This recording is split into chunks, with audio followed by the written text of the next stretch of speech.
మొత్తానికి ఎన్ని రోజుల నుంచో ఒక పర్సన్ని కలవాలి, ఇంటర్వ్యూ చేయాలి, చాలా విషయాలు అడగాలని చాలా రోజుల నుంచి ఎదురు చూస్తున్నాను.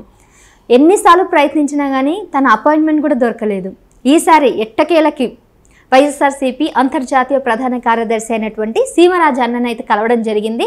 సో ఫైనల్గా నాకు అపాయింట్మెంట్ ఇవ్వడం జరిగింది. సో ఇప్పుడు మనతో సీమరాజు అన్న ఉన్నాడు. నేను అడగాల్సిన అన్నీ కూడా ఈరోజు అడిగి ఆయన్ని చాలా విషయాలు తెలుసుకుంటాను ఆయన దగ్గర నుంచి. మరి మీరు కూడా ఈ వీడియో స్కిప్ చేయకుండా చూడండి. నమస్తే అన్న. మా నమస్తేనైనా, నీకు చల్లని దీవులు ఆశీస్సులు అన్నీ ఉండాలమ్మా. థ్యాంక్స్ అన్న. మీ అపాయింట్మెంట్ కోసం చాలా రోజుల నుంచి ఎదురు చూస్తున్నా. అస్సలు ఒక్కసారి కూడా కలవడం కుదరలేదు. ఎందుకు అంత బిజీ ఉంటారు ప్రతిసారి?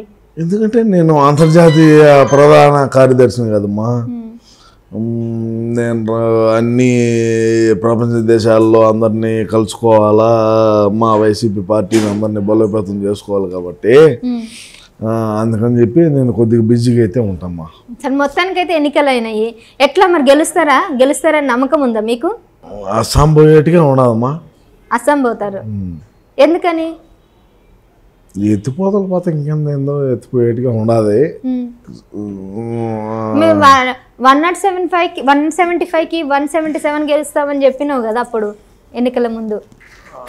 177, 2 తమిళనాడులోను, 1 అస్సాంలో 178 గెలుచాం అనేది చెప్పినమ్మా. ప్రస్తుతానికి చాలా డ్యామేజ్గా ఉండదమ్మా. సో ఇక్కడ అంతా ఓడిపోయి ఆ ఒక 178వ స్థానం ఏది ఉందో అక్కడ పోతా అంటారా?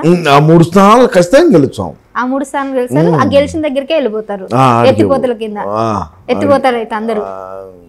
మేము చెప్పం కదా, రేపు మీరు ఏదైనా నిజాయితీగా మాట్లాడతారు అట్ట కాదమ్మా. రేపు రిజల్ట్ వచ్చిన తర్వాత మళ్ళీ మాట్లాడదాం.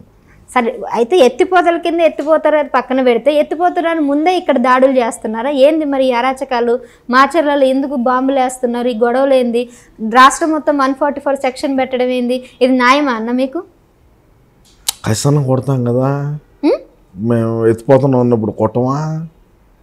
అది ఎత్తిపోతున్నాం అంటే ఎట్ట కొడతారు? కాదమ్మా, ఎత్తిపోతున్నాము మేము సత్సనాము అన్నప్పుడు వాళ్ళని ఎందుకు ఇచ్చి పెడతాము? వాళ్ళని మామూలు కొడతామా? ఆ తెలుగుదేశం కానీ, జనసేన వాళ్ళు కానీ, బీజేపీ వాళ్ళు కానీ ఎవరినైనా సరే మామూలు కొడతామా? ఒక రకంగా కుట్టామా? అక్కడ నీకు తెలుసా ఏడాడు జరిగిందో దాడిలో? మాచర్లలో జరిగింది, తిరుపతిలో జరిగింది,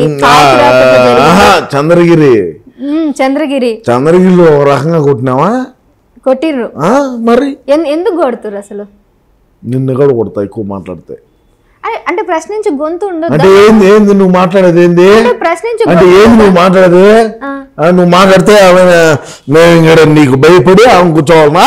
అరే కాదన్నా, మీరు జర్నలిస్టులమి, అడిగే స్వేచ్ఛ ఉంటుంది. అడిగేదానికే కొచ్చినే ఉండదు, అవసరమేలా మాట్లాడాక ఎక్కువ. అయితే ఎంతవరకు మాట్లాడాలో అంతవరకే మాట్లాడు. ఎక్కువ మాట్లాడినామంటే నీకు. అయితే ఇప్పుడు మీకు భయపడి మేము అణిగిమణిగి ఉండాలంటే అంతే. మేము ఎందుకు భయపడాలా? భయపడుకుంటే ఇది ఎట్నే ఉంటుంది. కొడతారు, భయపడిపోతే కొడతారు, ఒళ్ళు పగిలిపోతుంది. గొడ్డళ్ళు తీసుకొచ్చి మరి కొడతారు. తిరుపతిలో చూడాలా నువ్వు? గొడ్డళ్ళు నువ్వు మాట్లాడేది నువ్వేం మాట్లాడుతున్నావు? అదే రాష్ట్రం ఏమవుతుంది? ఏందంట మీ కథ? ఏంది నీ మగరమాని? ఏంది? రాష్ట్రంలో ఇట్లాంటి దాడులు జరుగుతున్నప్పుడు అడిగే ప్రశ్నించే హక్కు మాకు ఉంటదన్నా. బొస్సు ఎత్తకూడదు. నోరు తెరిచినావా కథ మామూలుగా ఉండదు. అంటే ఎవరు అడిగినా కొట్టేస్తారు. కెమెరా ఆఫ్ చేయరు. ఇట్లా పడింది అనుకో ఎట్టుంటది మళ్ళా? అంటే కెమెరా ఆఫ్ చేసి కొడదామని ప్లాన్ చేశారా? అంతే. అంటే బాత్రూమ్ మీ పదవి ఏంటో తెలుసా? వైఎస్ఆర్సీపీ అంతర్జాతీయ ప్రధాన కార్యదర్శి. అవును. ఈ మొత్తం రాష్ట్రం ఒక్కటే కాకుండా మొత్తం ప్రపంచం మొత్తం కూడా మీరు బలోపేతం చేయడానికి ఊర్లు తిరిగిమన్నారు. నువ్వు ఎక్కువ మాట్లాడగాక ఎంతవరకు మాట్లాడాలో అంతవరకు అన్న మిమ్మల్ని కలవడానికి నేను ఎన్ని రోజుల నుంచి ప్రయత్నం చేసిన తెలుసా? అవన్నీ వద్దు. ఎందుకు చేసిన అంటే ఎందుకు ఇట్లా చేస్తున్నారు, మీరు ఎంత పదవిలో ఉండి ఇట్లా చేయడం కరెక్ట్ కాదు, అసలు ఎప్పటి నుంచి అడుగుదామని నేను చాలా ప్రయత్నాలు చేస్తున్నాను. మిమ్మల్ని నిజంగా ఇష్టంతోనే కలవడం జరిగింది. ఉమా సరేనైనా నేనేమంటానంటే, నువ్వు కెమెరాలన్నీ ఆన్ చేసి ఏమైనా మాట్లాడినావంటే నేను అవన్నీ చెప్పలేం కదా. కొన్ని మాకు ఇది ఉంటుంది కదా. మీ వెనక నుంచి ఎవరైనా ఇట్లా మాట్లాడొద్దు, కొన్నే మాట్లాడాలి లిమిట్ గా అని చెప్పారా? మా అన్న చెప్తాడు కదా. ఏ అన్న? జగన్ అన్న. అయితే మీ అన్నే కొట్టమని చెప్పిండు అంటారా?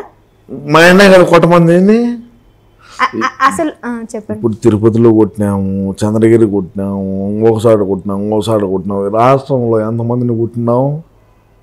కొట్టుంటారు. పెరిగినారా? ఇంత ధైర్యంగా ఎట్లా ఒప్పుకుంటున్నాను కొట్టినామని? వాస్తవం ఒప్పుకోవద్దా?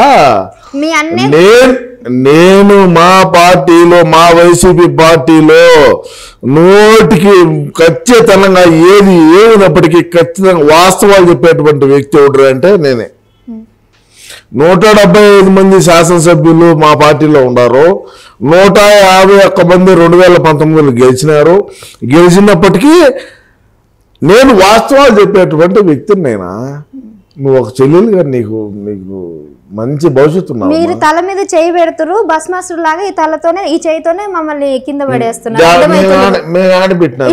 ఇప్పుడు దాకేమో ఫస్ట్ ఆశీర్వదించారు, మళ్ళేమో మీరే ఏమన్నా అంటే ఈ చేయితోనే ఒకటి వీక్తా అంటున్నారు, మళ్ళేమో ఆశీర్వదిస్తున్నారు.